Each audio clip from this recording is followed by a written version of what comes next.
think I'm better than you. Nah, I'm just icy. Stand 10 toes and paint. The haters try to indict me. Try to throw their hands up and they try to fight me. And I can't let you take my life. Think I'm better than you. Nah, I'm just icy. Stop! Woo! I don't know what's wrong with me. I'm sorry. I don't. Right. Time to quit that job. Off bucks. It was Friday night. Jessica, as always, lingered at work, only not to listen to the piercing silence of her apartment. After the death of Max, her young husband, Jessica did not like to return home. A working sheet froze on the monitor screen, but Jess just tiredly looked at her and Max's wedding photo on her desk. Okay. Tears stuck in a tight lump in her throat and were ready to pour out of her eyes. How often did she have dreams of reuniting with her deceased husband? But she was too young, beautiful, and healthy. Suddenly, the table under her elbows vibrated, and she heard heavy footsteps somewhere on the other side of the office. Stop!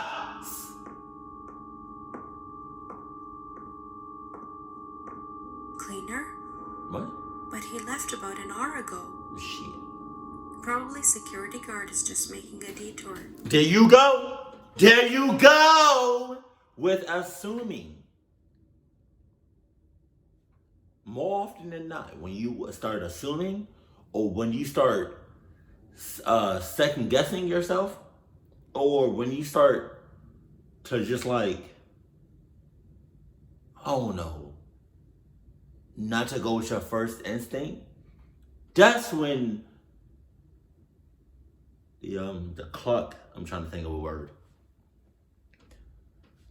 The clock time? No.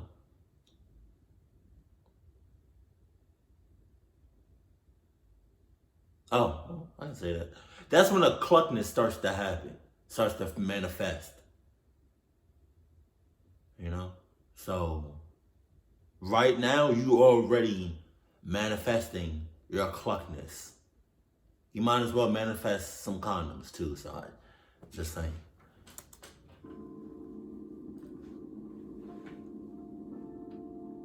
Jessica often stayed up late, so this did not alert her. She returned back to work on the table, and another hour passed. Are you serious? The guard's footsteps were no longer audible, and dead silence reigned in the building. Where are your blinds at? Broken only by the sound of her keyboard.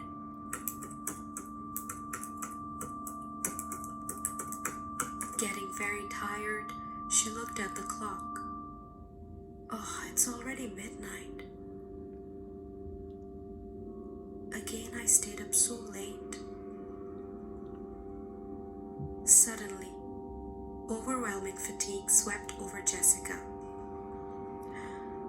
and she lowered her head to the table to rest and fell into a heavy sleep. There it is. That's how it starts. Down. 47.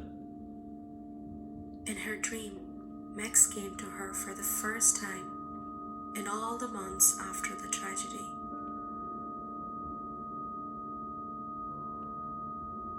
He was very calm and looked peaceful. That's not Max. That's... Jessica said, "I miss you so much, love. Why did you leave me? I had to go. Why did you die so early?" Cuz. You gotta talk to God about that. Died? What are you saying? Why you I say just it? left for a short while, and very soon we will see each other. I promise you that. My ass. But I was at your funeral. I remember. Max laughed. That's not Max. What you laughing at? What? A loud sharp knock woke Jess, and she jumped to her feet in fright. The office was windy, and her hair was very disheveled. It's strange because I did not remove the hairpin. You got it. You got it. The cold February air was blowing to the bone. Go ahead. And Jess realized that she was also standing in a pitch darkness. Go ahead. Leave. Please. Hurry up. She saw in the rays of moonlight that the window was broken. Wow. You're still here. Go. Leave. What are you doing? What are you doing? It's not you. Come on.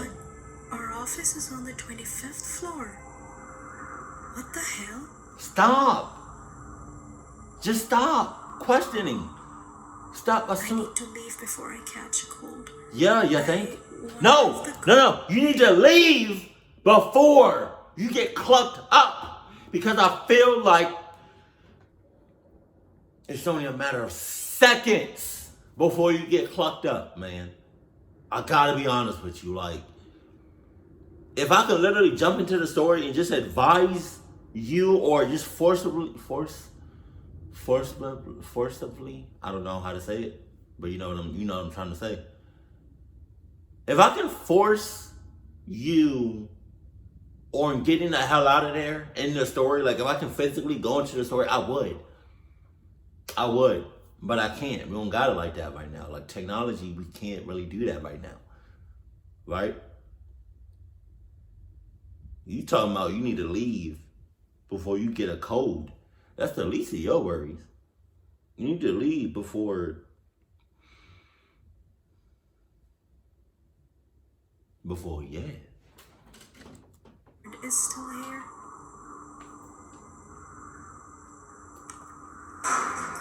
What the fuck? Hey, is there anyone here? You better not be Not the... understanding why, she began to look around in fright, searching for a way out. The inner voice screamed, "Run!" Just leave. What are you talking about? She was not mistaken. The floor under her feet began to shake. What? And the wind turned into a real hurricane. Jessica's heart pounded and she rushed to the nearest exit. Don't look like she rushing. The path to the elevator seemed endless. Dark as hell. You gonna take an elevator? Really? In a situation like this, you gonna take an elevator? For real? That was like 20 seconds. Just... When she finally ran into the elevator and the doors closed behind her, she still heard loud howls of the wind.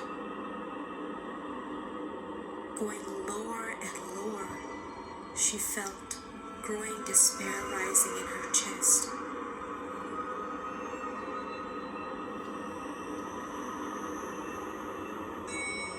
Finally, ground floor. I didn't even see you press no buttons.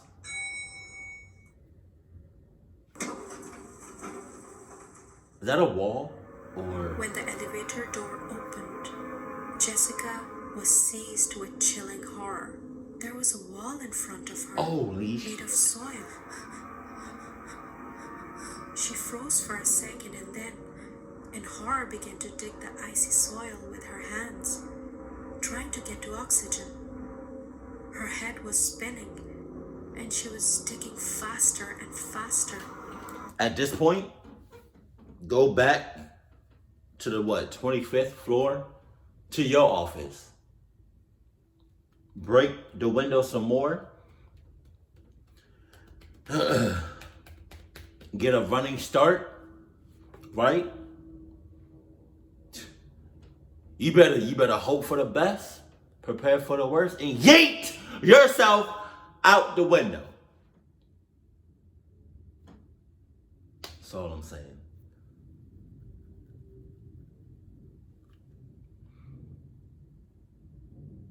Jesus.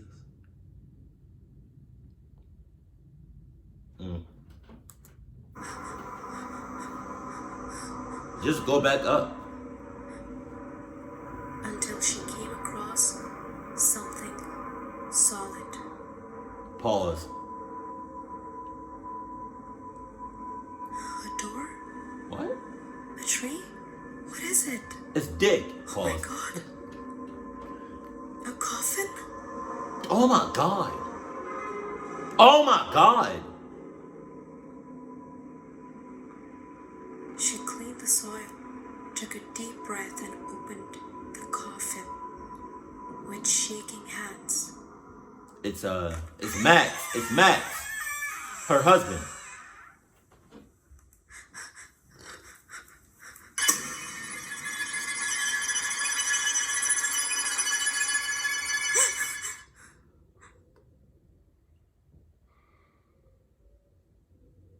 Okay. All right. Oh, what a disgusting dream.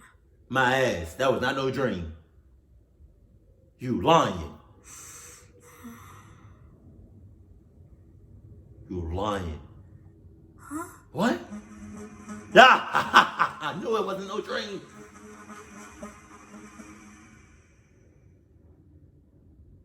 Hi everyone, hope you enjoyed the story. Don't forget to like, share, and comment if you enjoyed this video. A special thanks to my star subscribers for supporting me on Patreon. Please don't forget to follow me on Facebook, Twitter, and Instagram. So I'll see you soon with another creepy story. Until then, bye!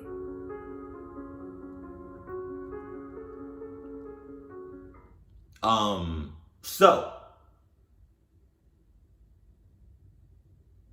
first of all, she need to find a new job, because that job she got right now, that's not it. It's not. It's a whole lot of paranormal activity going on, what it seems like on a pretty much daily basis. She gotta find a new job. Sorry. Clock of 2 weeks. And then you telling me that was a whole dream? That, first of all, it was not a dream. I felt like it was, what did they call it in Final Destination? A premonition? I don't know. They called it something where they can tell, like one of the people can look into the future or whatever to see what's going to happen. I felt like she had one of those, right? So because she had one of those, she now knows exactly what's about to happen, right?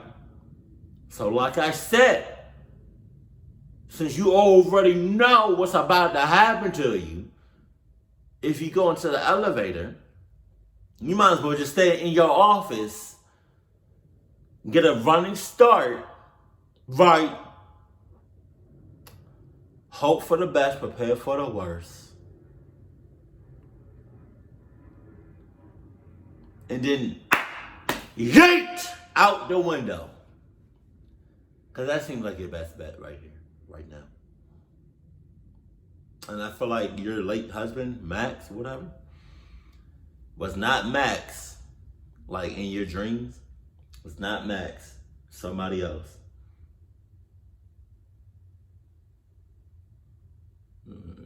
I'm not clucking with it. I'm hungry as hell, but I'm not clucking with it. I'm not, like, no. You gotta get over Max. Like, I understand, like, you know, that was your husband. You loved him, but people die every day. Like, come on, get over it. Jesus.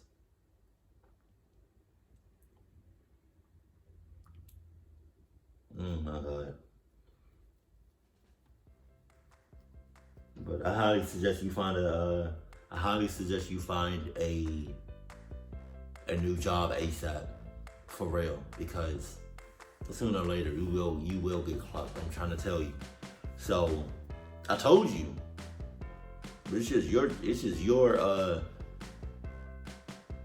just up to you whether or not you want to listen to my advice and take it and go with that. But if you don't, then you don't. Like, I'm not about to force it on you. Keep it cool, keep it classy. And I love you. Stay happy. My family.